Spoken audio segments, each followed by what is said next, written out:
Okay, hey, it's Karima back with Third Take and Dwayne Buckle. Yeah, she got it right.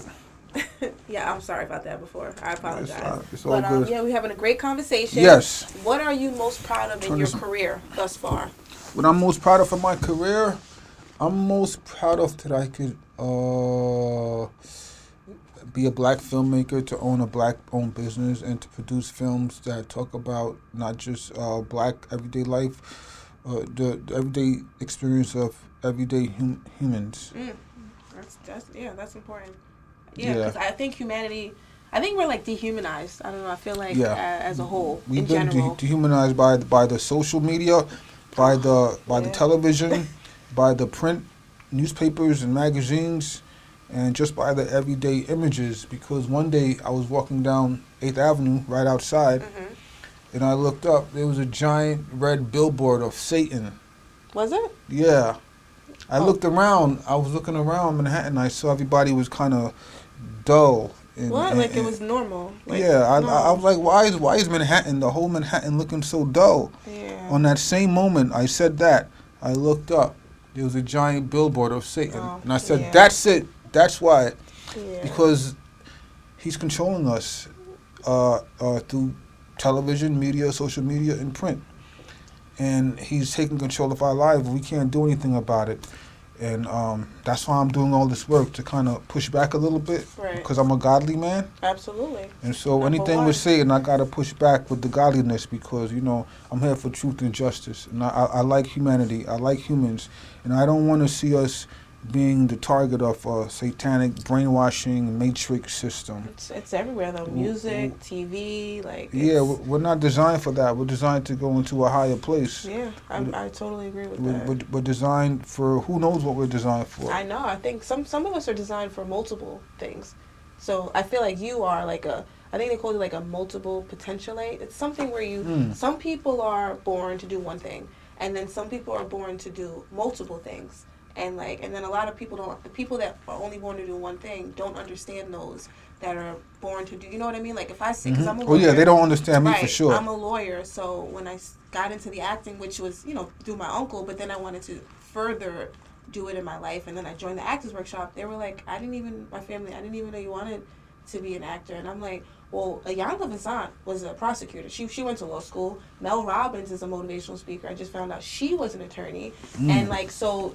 I know I'm not designed, absolutely. Mm-hmm. But I know I'm not just here just to do one thing. So I know one day I'll be getting up and doing motivational speaking. So, like you said, we are here to do God stuff and justice and keep humanity going. Yeah, I feel like somebody's like blocking humanity from reaching their fullest potential. Like, I don't know if it's a human or it's an invisible force or what it is, but there's like an energy that doesn't want humanity to progress. Might also be social media, like you mentioned before. Yeah, it could be.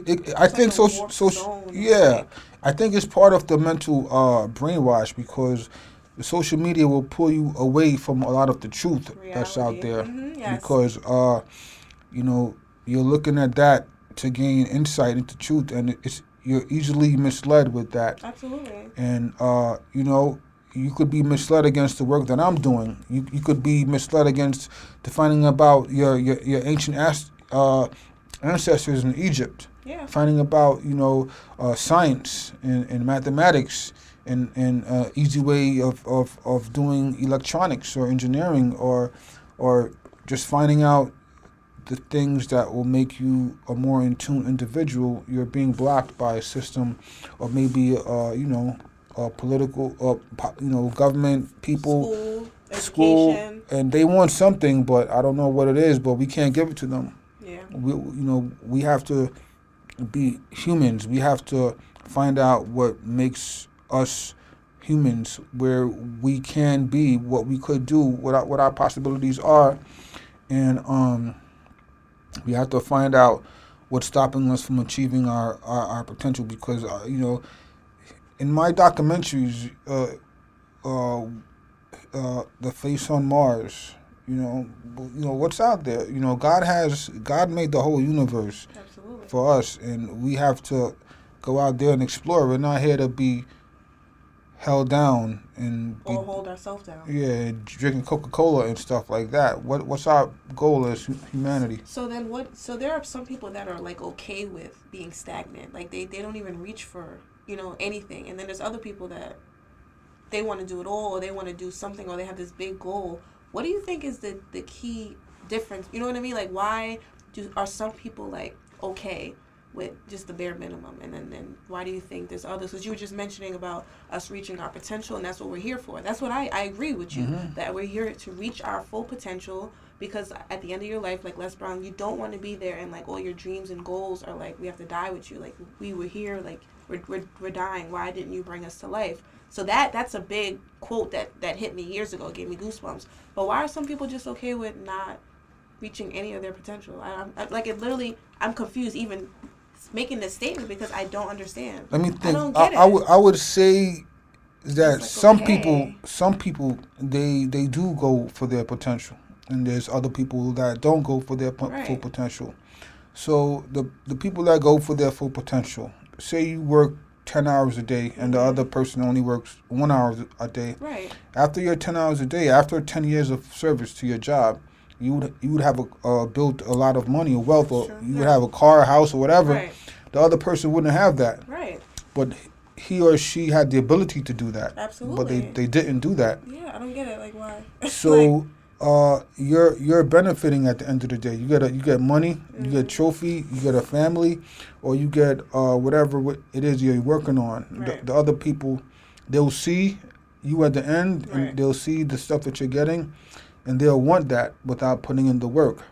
So I think it's a mindset, actually. I think it's how you were born. Like some people were born with a brain that wants them to achieve, and they work to it.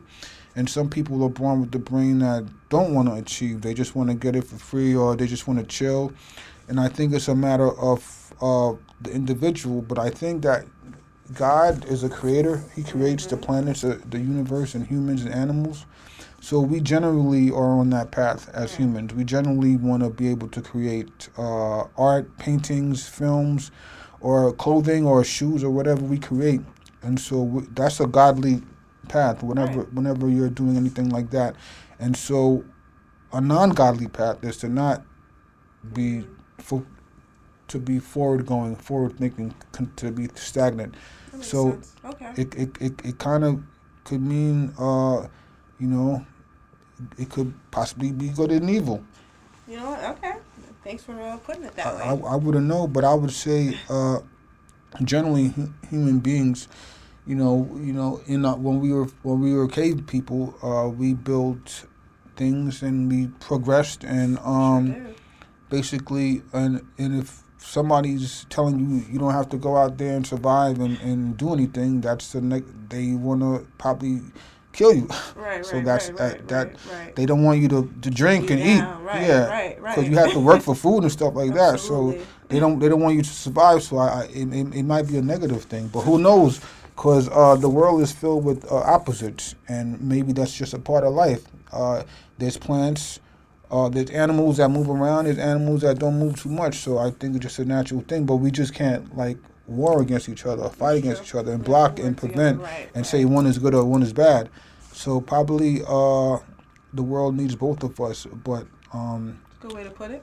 The world needs both of us. All right. Well, now the audience of Third Take and myself want to know, what else are you working on? What other ventures are you working on? You did documentaries. You did a movie about ancient Egypt. You did about the Pharaoh. So what else are we doing? What else do you have planned? One important documentary is Ice Age, History and Future, because that documentary talks about Earth's history. Okay. So the last ice age, according to this documentary, is about 12,000 years ago. And basically that's when civilization started, according to literature. So we have the Mesopotamians, we have the Sumerians, we have the ancient Egyptians. All those cultures started right around when the ice age melted. So it's a new way to look at the planet. According to this documentary, the Earth has ice age cycles. So every 12,000 years, sometimes 20,000 years, the whole Earth freezes over. Really? And then it melts again. It freezes everything. So it's just a repeated pattern that happens. Happens. So when do we do for audience wants to know when will we be here for this since the last one? Well, when is this humanity, we're special, this modern humanity, Okay. because we could change natural occurrences right. due to our behaviors. Right. So if we do bad for the environment, we could speed up our ice As far as the age. global warming. So, Yeah. something like that, right? So global warming, according to this documentary, we can't really, there's more factors than that. God is the ultimate factor. He heats up the earth. He cools the earth according to His will. And so global warming is when the earth is warm.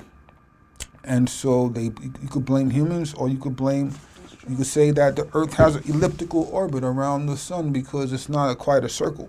Mm-hmm. It's an oval. Okay. So sometimes the oval is longer than the other side. Right.